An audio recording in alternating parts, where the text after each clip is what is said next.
बोलो जयकारा, बोलो मेरे श्री गुरु महाराज की जय।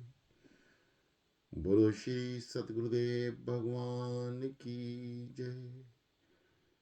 बोलो श्री परमहंस दयाल जी महाराज की जय। बोलो श्री नंगली निवासी भगवान की जय। सहज योग, सुरत शब्द योग। साधु की वास्तविक संपत्ति उसकी साधना और तपस्या होती है। जितनी किसी की साधना और तपस्या, उतनी ही उसकी श्रेणी और पद। जितनी किसी की भक्ति,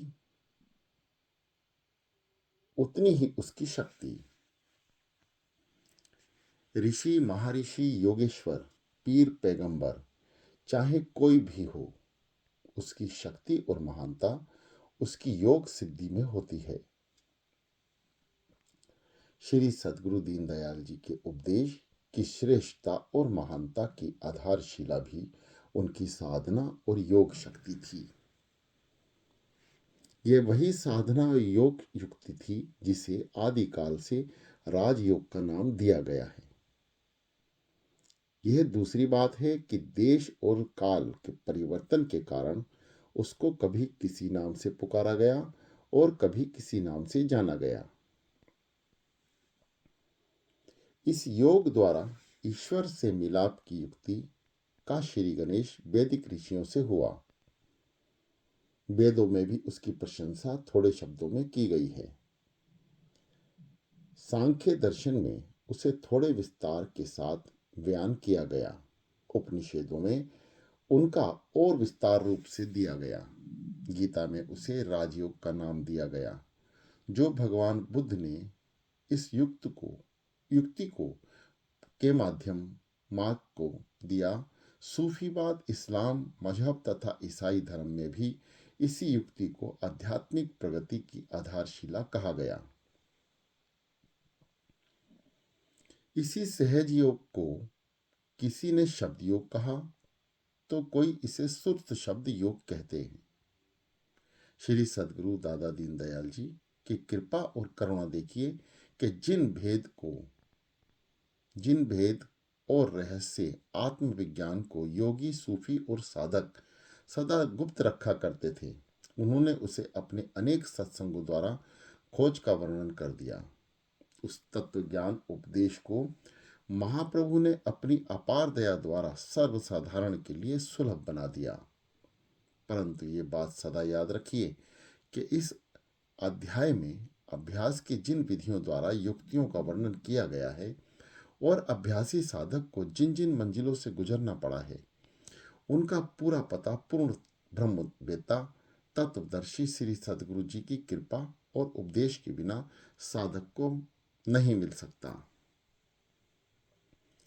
अन्यथा जिज्ञासु जिस मार्ग से भटक सकता है। इसलिए ब्रह्म विद्या के अभिलाषी सज्जनों की जिज्ञासा बढ़ाने के लिए मानव शरीर के आंतरिक गुप्त आध्यात्मिक रहस्यों का वर्णन यहाँ दिया जा रहा है। श्री सद्गुरुदेव जी का शिक्षा सार और उपदेश प्रणाली क्या थी, इस विषय में पहले काफी प्रकाश डाला जा चुका है। फिर भी यहाँ प्राचीन संत महापुरुषों के सिद्धांतों का वर्णन किया जा रहा है, जिससे सद्गुरु प्रेमियों को महाप्रभु दाता दीनदयाल जी की के उपदेश मृत को ठीक ठाक समझने का शुभ अवसर मिल सकेगा।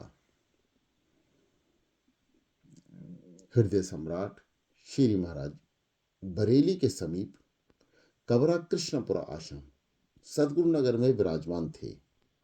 दाता दीनदयाल जी अपने प्रेमी भेषधारी सेवकों को हठयोग और प्राणायाम की क्रियाएं सिखलाने लगे। कई सेवकों ने पूर्ण रूप से उन क्रियाओं को सीख लिया और कई सेवक केवल उन्हें देखते ही रहे। भगवान राम ने श्री रामचरितमानस के उत्तराखंड में ज्ञान और भक्ति का निर्णय अयोध्यावासियों के प्रति इस प्रकार किया। करत कष्ट बहु पावत कोई, भक्तिहीन प्रिय मोहे न सोई। दाता दीनदयाल जी ने हठ योग, प्राणायाम, अष्टांग योग के लिए युक्तियां सिखलाते हुए भी अपने श्रीमुख से भक्ति की ही प्रशंसा की, क्योंकि इन साधनों से प्राप्त किया हुआ ज्ञान साधक को भक्ति से वंचित कर देता है। श्री रामचरितमानस का कथन है, भक्ति स्वतंत्र अवलंब न आना, ते ही आधीन ज्ञान विज्ञाना। ज्ञान और विज्ञान भक्ति से उत्पन्न होते हैं। भक्ति ही हीन वाचक ज्ञानी समय आने पर पतित हो जाता है। श्री सद्गुरु जी कहने लगे, यह हठयोग जो आपने सीखा है, प्राचीन काल में योगी जन निर्जन एकांत वन में बैठकर उसका साधना किया करते थे। शारीरिक अवस्था के लिए इन साधनों की आवश्यकता होती थी। हाँ, उन्हें कोई वेद, हकीम और डॉक्टर इत्यादि ना मिलते थे। वे इन क्रियाओं से ही तत्वों को ठीक कर लेते थे। उदाहरण के रूप में कुंडलिनी शक्ति को जगाना, यह महाशक्ति सर्व शरीर का आधार है। बस्ती, धोती, नेति और ब्रह्मदातु, यह सब क्रियाएं पिंडी चक्रों को सिद्ध करने तथा प्राणायाम के लिए होती हैं। प्राणों का आधार मन को माना गया है और अन्न का आधार प्राणों को है। प्राण रुकने से मन स्वयं ही निर्मल और शांत रहता है, परंतु प्राणायाम छोड़ने पर मन फिर जाग हो जाता है। जैसे किसी रोगी को बहुत दर्द हो रही हो तो वह बहुत रोता चिल्लाता है, तब डॉक्टर उससे टीका लगाकर बेहोश कर देता है, वह आराम से पड़ा रहता है। परंतु डॉक्टर ने दर्द को नहीं रोका, बल्कि दर्द महसूस करने वाली नसों को सुन्न कर दिया। जब उस औषधि अर्थात टीके का असर खत्म हुआ तो दर्द फिर जाग उठा। इसी तरह मानसिक रोग है। अनेक संकल्प और वासनाएं प्राणायाम के बाद फिर जाग उठती है। रामायण उत्तराकांड का वाक्य है, नियम धर्म आचार तप ज्ञान यज्ञ जपदान, भेजस मुनि कोटिनी, नहीं रोग जाहि हरिजान। शास्त्रों का ये मत है कि इन अनेक कर्मों और साधनों से मन के रोग तथा विकार नहीं जा सकते। मन, बुद्धि, चित्त और अहंकार इस जीव को काल चक्र में बांधे रहते हैं। जीव महापुरुषों ने इस काल चक्र अर्थात अष्ट चक्रों से निकलने के लिए राजयोग अर्थात सहज योग को अपनाया, जिससे जीव काल से बचकर दयाल देश ब्रह्मांड में निवास करे और काल को भी अपने वश में कर ले। इस शरीर की रचना बड़ी विचित्र है। केवल योगी लोग ही इसे जान सके, भोगी इसे नहीं जान पाए। योगी इसी शरीर से योग का लाभ उठाते रहे, परंतु भोगी इससे विषय का भोग कर नष्ट हो जाते हैं। सुरती को भोग क्षेत्र अर्थात इन पिंडी चक्रों से निकालकर ऊपर ले जाने का सरल साधन सहज योग है, जिसको हमने संक्षिप्त में पहले वर्णन कर दिया है। परंतु याद रखिए कि सुनने से कुछ नहीं बनेगा, करने से ही सब कार्य सिद्ध होगा। सुना इसलिए जाता है कि कुछ किया जाए और देखा जाए। जैसे मिठाई और अन्य स्वादिष्ट पदार्थों का नाम सुनने से मुख मीठा नहीं हुआ करता, मिठाई खाने से ही स्वाद का अनुभव होता है। इसलिए अब सुनो और फिर सुन करके उसे व्यवहार में लाने का यत्न करो। पूर्ण संत सदगुरु श्री कबीर जी, गुरु नानक जी, पलटू जी, दातू जी, अष्टवक्र जी, राजा जनक जी, सुखदेव जी, श्री मच्छंदर दास नाथ जी, गुरु गोरखनाथ जी इत्यादि अनेक महायोगियों के लेखों और जीवनियों से सहज योग का पता चलता है। इन साधनों को एक राजा राज्य करता हुआ भी अपना सकता है और गृहस्थी अपने कार्य व्यवहार को करते हुए भी सहज समाधि का आनंद ले सकता है। इस विषय में गुरु ग्रंथ साहिब में गुरु नानक देव जी की वाणी इस प्रकार अंकित है। काया कोट अपार है, अंदर हट नाले, गुरुमुख सोदा जे करे, हर बस्त संभाले। ये शरीर एक किले जैसा है जिसका पारावार नहीं पाया जा सकता। इसके अंदर दुकानें भी हैं, परंतु उनका पता गुरुमुख होकर गुरु द्वारा ही मिल सकता है। वहां सत्य वस्तु का सौदा होगा और हरिनाम रूपी वस्तु भी संभाल की जाएगी। पंचम बादशाह गुरु अर्जुन देव जी कहते हैं, नौनिधि अमृत प्रभ नाम, देही में तिसका विश्राम, सुन समाद अनहद तेहनाद, कहन न जाई अचरज बिस्माद। इस शरीर के अंदर नौ निधि देने वाला उस ईश्वर का अमृत रूपी नाम विद्यमान है, अर्थात सर्वव्यापी परमात्मा इस शरीर में व्यापक है, परंतु उस स्थान का पता शून्य समाधि से लगेगा। वहां का आनंद कथनी से परे है। गुरु साहिब आगे कहते हैं, सहज समद सो घर लादा, हर का नाम अधारा, कहे नानक सुख माने रलिया, गुरु पूरे को नमस्कारा। सहज समाधि द्वारा ही उस घर की प्राप्ति होगी। यहां पहुंचकर केवल हरिनाम का आधार ही रहेगा, दूसरे आश्रयों की जरूरत ना होगी।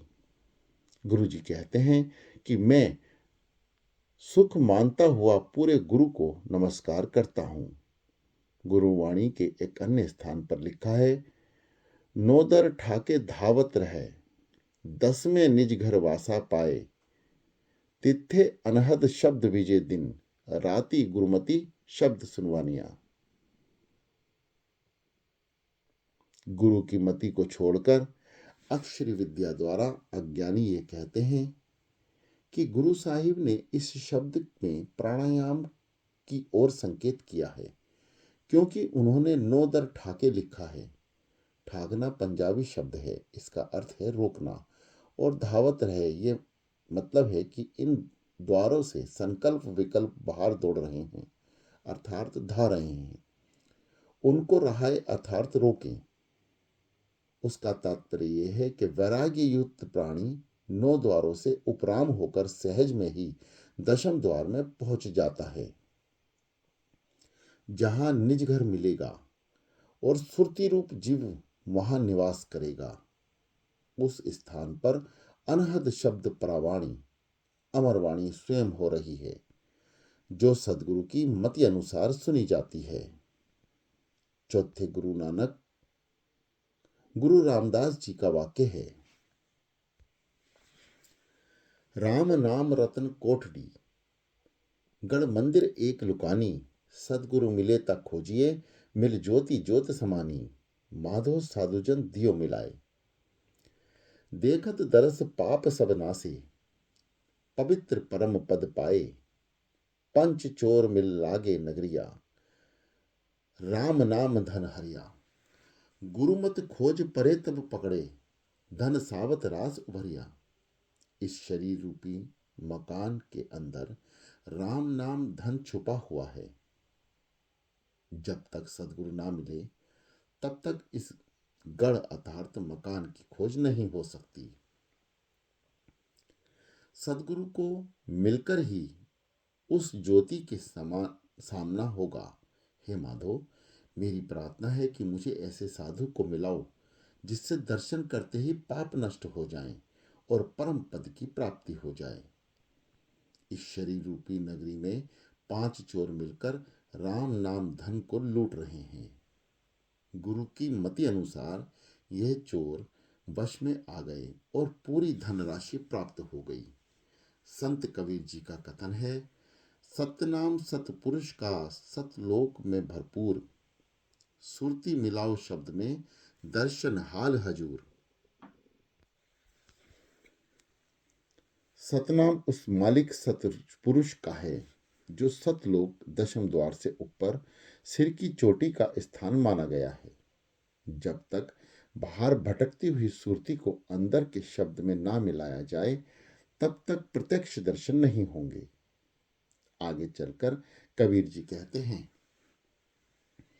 गंग जमन में अंतरे सहज सुन के घाट, तहां कबीरे मठ किया खोजत मुनिजन बाट। हम वासी व नगर के जहाँ जात वर्ण कुल नाही, शब्द मिलावा होत है देह मिलावा नाही। मन मथुरा दिर द्वार का काया काशी जान, दशम द्वार का दोयरा तामे ज्योति पहचान। अर्थात यहाँ बाहर की गंगा यमुना का वर्णन नहीं, ईंडा पिंगला दाई बाई नासिका और अंदर मध्य में सुषुम्ना नाड़ी जो गुप्त सरस्वती मानी गई है। कबीर जी कहते हैं कि मैंने पिंडी चक्रों से इस मार्ग द्वारा उठकर काल चक्र से ऊपर अंदर ही अंदर सहज समाधि से शून्य के घाट में अपना घर बनाया है। मैं वहीं रहता हूँ। मैं जिस मार्ग द्वारा उस स्थान पर पहुंचता हूँ, अभी मुनिजन उस मार्ग की खोज कर रहे हैं, परंतु उस नगर में जाति वर्ण रहित होकर ही निवास किया जाता है। हमारा निवास उस नगर में है।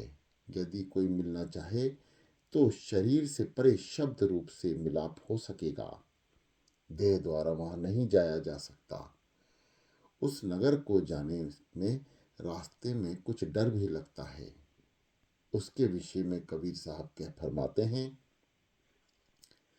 एक अधर धार एक धार, धार विच अधर पूरी, तामे चमके मोती लाल जोत तामे झिलमिल धारी। एक भवसागर दर आयो तामे मेरी नाव परी, मेरे सदगुरु हैं जी मल्हा लांघवे गुरु ज्ञान बली। अर्थात इस शरीर की रचना में एक आधार धार जिसको किसी का आधार नहीं और एक धारा रूपी सुरती उस पूरी में रहती है। उस स्थान का चिन्ह यह है कि आठों पहर अनेक ज्योतियां वहां जगमगाहट अर्थात झिलमिल कर रही हैं, परंतु वहां जाने से पहले भवसागर से पार जाना होगा, अर्थात देह ध्यान छोड़ना पड़ेगा। शरीर रूपी नौका इस भव रूपी नदी में डोलती रहती है, परंतु सदगुरु मल्ला रूप होकर ज्ञान बल से परे पार उतरते हैं। यूं तो अनेक प्रणाम हैं, परंतु प्रमाण कहाँ तक दिए जाएं। अब कुछ भजन दिए जाते हैं जिसमें कुछ गुप्त रहस्यों को प्रकट किया गया है। श्री कबीर जी का यह भजन है, प्रभु मेरी अवगुण चित न धरो। इस भजन में सदगुरु ने देश का वर्णन किया गया है। एक दूसरे भजन में गुरु मच्छंदर दास जी श्री गोरखनाथ जी के शरीर की रचना के विषय में बताते हैं। एक बार कबीर जी और पंडों में आपस में ज्ञान गोष्ठी हुई। कबीर जी इस भजन रूप में उसका वर्णन कर रहे हैं। तेरा मेरा मनवा कैसे एक होए। इस भजन में मन को सदगुरु अर्पण करने की प्रेरणा की गई है।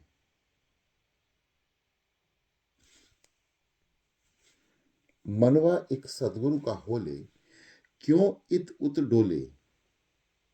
मन की एकाग्रता के द्वारा जो आंतरिक दृश्य दिखाई देते हैं, उसका वर्णन भी भजनों द्वारा किया गया है। भावार्थ ये है कि इस मनुष्य शरीर में समस्त ब्रह्मांड छिपा हुआ है। ये कथनी और लेखनी की बात नहीं। घट की खोज किए बिना इन बातों की समझ ना आ सकेगी, चाहे कितनी भी कह दें। गूंगे की मिठाई वाली बात है। अब इस शरीर की रचना का वर्णन सुनिए।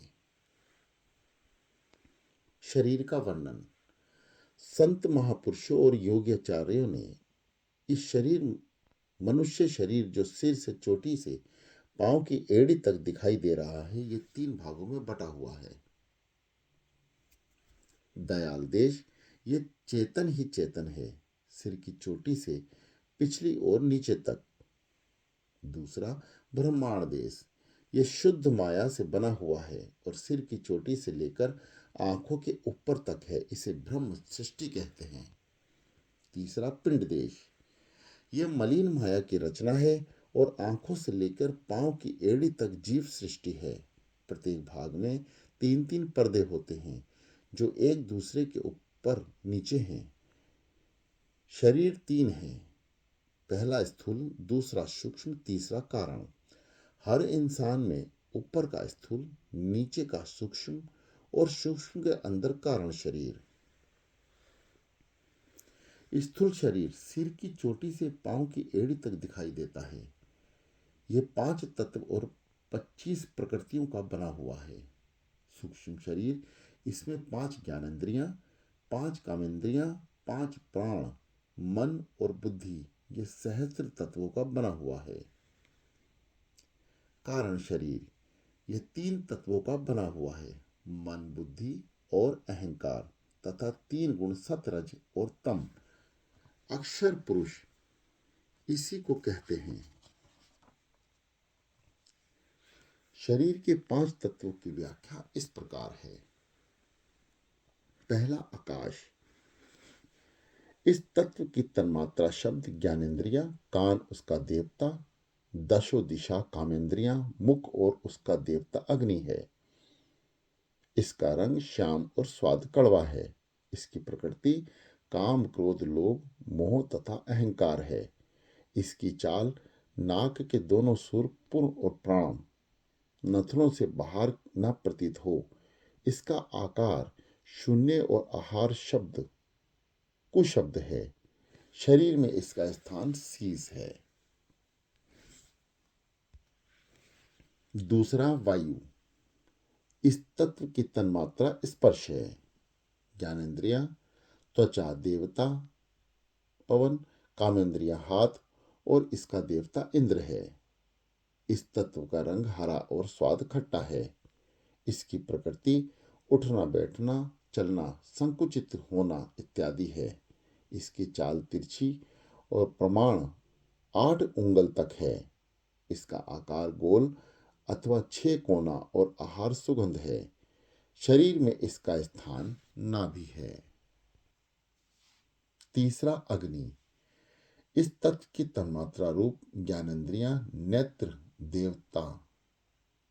इस तत्व की तमात्रा रूप ज्ञानेंद्रिया नेत्र, देवता सूर्य, कामेंद्रिया पैर, इसका देवता बामन है। इस तत्व का रंग लाल और स्वाद चरपरा है। इसकी प्रकृति भूख, प्यास, आलस्य और निद्रा इत्यादि है। इसकी चाल ऊपर की ओर है तथा प्रमाण 16 उंगल तक है। इसका आकार त्रिकोण है और आहार लोभ मोह है। शरीर में इस तत्व का स्थान पित्त है।